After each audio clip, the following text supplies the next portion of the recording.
Olá, meu nome é Nathalie Loyola, eu sou nutricionista e eu também estou aqui na TV Relacionamento e não perca a minha entrevista.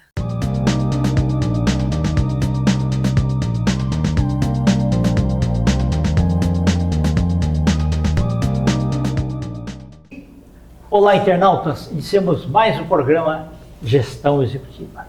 Vocês já escutaram falar assim, nós somos aquilo que nós comemos? Pois é, vamos falar então com uma grande nutricionista, uma profissional espetacular, Nathalie Loyola. Gratidão, muito obrigado, principalmente pelo seu tempo, né?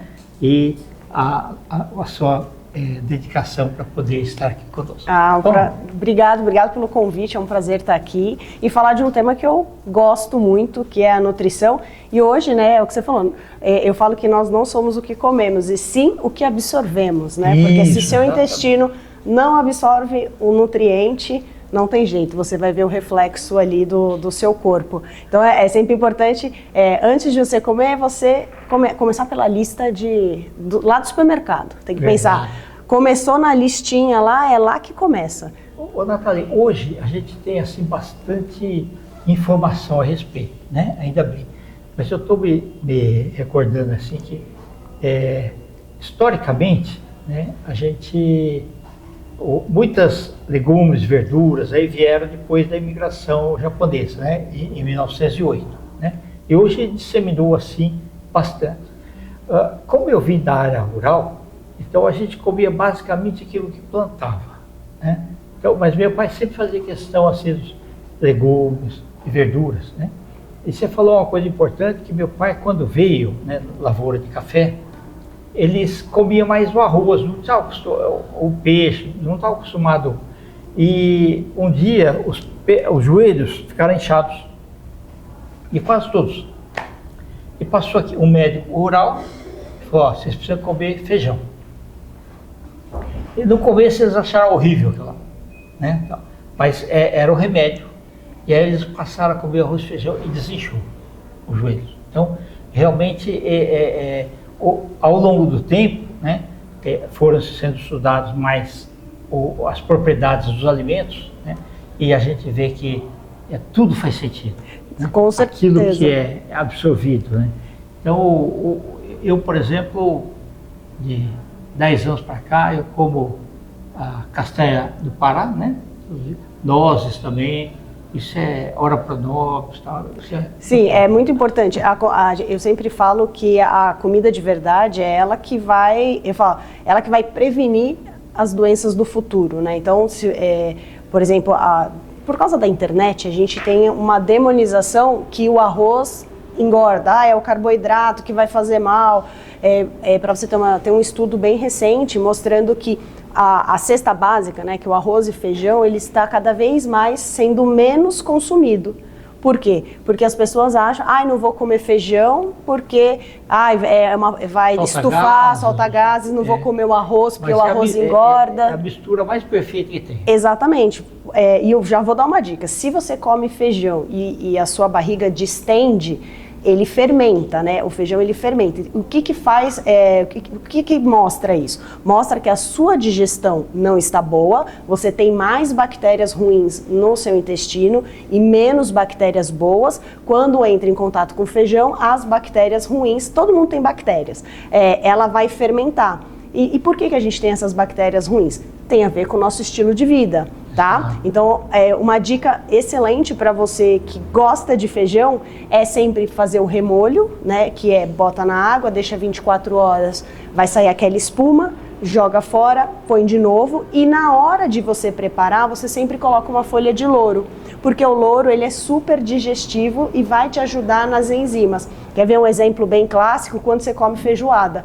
Feijoada de restaurante bom é aquela feijoada que você não fica conversando com ela. Por quê? Porque ela teve o remolho e ela foi preparada com louro. Agora, a feijoada que é feita mais ou menos, que você fala assim, nossa, hoje eu tô conversando com a feijoada. Exatamente, é aquela que não teve o remolho e aquela que não teve a folha de louro. E em casa é muito mais fácil, né, de você preparar, deixar o remolho, porque nos restaurantes às vezes você nem tem não consegue ter esse controle. Mas dependente se você quer perder peso, ganhar massa muscular ou boa saúde, a combinação, aquele prato clássico que, né, o arroz, o feijão, uma proteína ou uma proteína vegetal, mais verduras e legumes, principalmente as verduras, que elas são riquíssimas em fibras, que é muito importante para a prevenção. Sim. E eu vou até te contar uma coisa que saiu recentemente também, que a Organização Mundial da Saúde informou que a população brasileira consome menos de 10 gramas de fibra por dia. Então, é pouco, né? É muito pouco. O correto é a gente comer até 30 gramas de fibra. Então, você fala assim, nossa, mas 30? Não é para você comer de uma vez só, mas ao longo do seu dia. E o que é esse ao longo do seu dia? É, de manhã você comer a sua fruta, comer as folhas verdes escuras, né? Quanto mais escuro, mais é rico em fibra. Por exemplo, a gente tem o grão de bico, que é super rico em fibra, quinoa, ao longo do seu dia distribuir o brócolis, além de ser ferro. Então é você fazer essa distribuição. E qual que é a importância da fibra na nossa saúde, que a gente está negligenciando? Primeiro que ela ajuda o nosso intestino, e aí é o que eu falei no começo, nós somos o que absorvemos. Se você tem um intestino que absorve os micronutrientes, que são as vitaminas e os minerais, você tem uma melhora de pele, cabelo, unha. Então você tem um intestino, mais produção de serotonina, dopamina e além disso a fibra ela vai te ajudar no colesterol, na diabetes, nas doenças cardiovasculares, que é uma das doenças que mais mata, e tudo isso se você tivesse colocado uma aveia na sua alimentação, um psyllium, né, se você quiser buscar os grãos, ou a própria verdura, né? Ai, mas eu não gosto. Gente, hoje o mundo está tão moderno, a indústria, que a gente já tem vitaminas e minerais, fibras em pó, em cápsula. Exatamente. Né? E é importante a gente cuidar da nossa alimentação, porque a gente sabe que nos próximos anos, né, daqui 20, 30, 40 anos, a zona rural, né, ela não vai conseguir atender a demanda da cidade, que é o quê? As carnes, as legumes, as verduras, porque a gente tem o efeito do meio ambiente, cada vez mais, e hoje, nós que somos de São Paulo, é difícil a gente ter uma hortinha orgânica, linda, maravilhosa ali, a gente acaba tendo agrotóxico e isso prejudica a nossa saúde.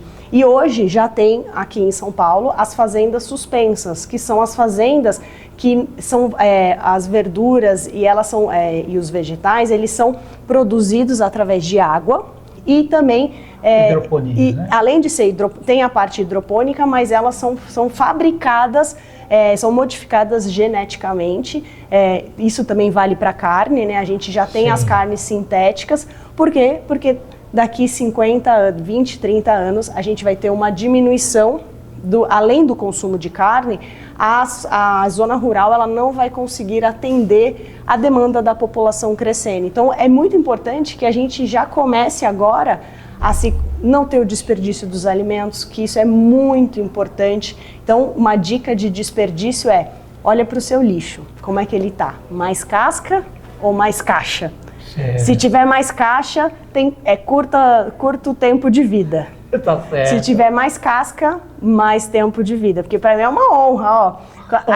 Daí ele contou a idade de 70 anos com uma super vitalidade, com assim, caminhando, raciocínio rápido, tudo. Olha só que incrível. E às vezes quando a gente envelhece, a gente pensa, vai doer, vai fazer isso, ó vida, ó céus. Não, gente. Até 2030, 60% da população brasileira será de população idosa. Então, por que não eu sempre falo, eu quero envelhecer bem. Sim, já exatamente. Igual minha avó, 96 anos, fazendo a musculação dela, conversando, lúcido, porque esse é o envelhecer, e a gente tem a mania de achar que o envelhecer é o envelhecer doente. Só que se a gente cuidar agora da nossa alimentação, comida de verdade, sim, a gente vai envelhecer super bem. O estilo de vida, a mudança de mentalidade, muitas vezes a pessoa começa com 40 anos pensando, olha, eu não quero dar trabalho para as pessoas, vou ter que ter gente para cuidar de mim. Isso daí é o erro. Exatamente. Porque ela tem que continuar sendo produtiva, né? Eu vi uma reportagem da Business Harvard que fala o seguinte: hoje, com a alimentação certa e a tecnologia, a gente pode chegar a 120 anos de idade com saúde. Exato. Né? Isso daí é muito bom. Só que a gente tem que ter um projeto. Né? Então, eu, por exemplo, tenho um projeto para mais 10 anos já escrito. Muito bom. Tá? Isso faz toda a diferença. Sim, né? com certeza. Porque isso, você acorda com disposição, você tem sonhos a serem realizados, né? É lógico que vai ter um monte de nuvens e tempestades, mas é isso que vai te fazer crescer e ser mais forte. Com certeza. Né? Não, sem dúvida. E eu falo que a mudança da alimentação é super importante. Eu venho de uma família onde boa parte é bariátrico, boa parte fez obesos e pessoas que tiveram transtornos alimentares. Então eu venho de uma família que é o extremo da obesidade e o extremo da magreza. Esse foi um dos motivos que eu fui estudar nutrição, porque eu tive um caso da minha irmã que ela teve transtorno alimentar, anorexia, e eu pensava, como eu que estudo nutrição, tenho um caso aqui e não estou conseguindo identificar. E por isso eu decidi estudar nutrição exatamente para acabar com acabar com esse radicalismo que o alimento vilão, o alimento esse não pode, aquele. Na verdade não existe alimento vilão. Sim. Vilão é só no filme. Exato. Existe você comer de tudo um pouco, mas não tudo de uma vez. Um exemplo, os japoneses comem muito arroz e vivem, na cidade de Okinawa, vivem 120 anos. Exato. Então não é o arroz que é o vilão. Exatamente. E hoje a indústria está muito preocupada também em mudar. Ela vem mudando devagarinho, mas vem. Só que assim, a gente tem que pensar que a indústria é meu aliado. Mas nada vence do que a comida de verdade. Aquela comida da mãe, a sua, aquele cheirinho de comida boa. É verdade. Não é verdade? Falei, gratidão, tá? Obrigado, muito obrigado. foi um prazer. Fico imensamente feliz e gratidão principalmente por você ter esperado. Imagina, foi um prazer. Tá? Espero estar aqui mais vezes. Perfeito. Você pode deixar seus contatos? Se vocês quiserem me seguir, eu levanto a bandeira na internet, que é o hashtag Sem Dietas, que a gente vai comer o resto da vida sem precisar fazer dieta. É Nathalie, com TH, Loyola. Só digitar no Google, no Instagram, qualquer outra rede social, é Nathalie Loyola. E mais uma vez, obrigado pelo convite. Eu que agradeço. Internautas, com os agradecimentos, então, essa extraordinária profissional, nutricionista Nathalie Loyola, nós finalizamos mais uma Gestão Executiva. Grande abraço e até a próxima.